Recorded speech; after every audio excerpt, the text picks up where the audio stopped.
Hey, today we are in Range Rover. This is 2002, and with automatic transmission I'm going to show you how to put it in neutral if you have to do it for some reason. For example, you have an accident or the power is completely off and there's a parking lock over here. So we need to remove this trim, this leather trim, and underneath we will find the latch that we need to pull.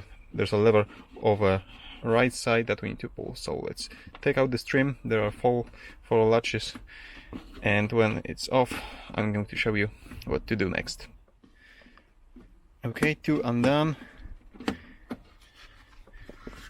and over here you can see this element right here. It's pretty dark and you need to move it upwards, and when it's up you can move the gear knob to the neutral position.